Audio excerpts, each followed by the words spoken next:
Watch this.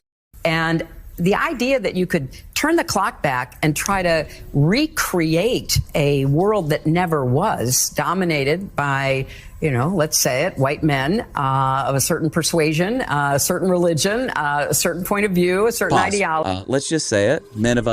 White men of a certain persuasion. She means straight. Yeah. That's what she means.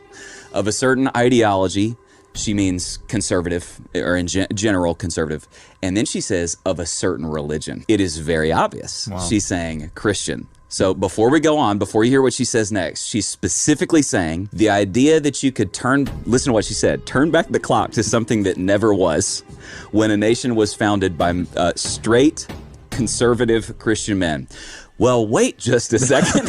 I wonder what our nation was founded by. Okay, so number one, let's say that. But then watch what she says here about Christian men leading. It's just doing such damage to what we should be aiming for. And we were on the path toward that. I mean, imperfectly, lots of, bumps along the way. But I agree with you. We were on the right trajectory. You have the leaders of one party who will platform, elect, and cheer for an explicitly Christian worldview and message. And then you have the leaders of another party that will oppose it and vilify it with everything that they have. Why? Because she instinctively knows that the Christian ethical system is opposed to a huge number of her goals. What you're seeing in the New York Times and in leaders like Hillary Clinton and a million people in the last 2 days is the scare label of, oh no, what we're seeing is scary Christian nationalism. Whoever controls the terms wins the argument. The strategy is label to dismiss. Let me label it in such a way. It's a scare label. 99% of the time when people use the phrase Christian nationalism, it is an intentionally misleading scare label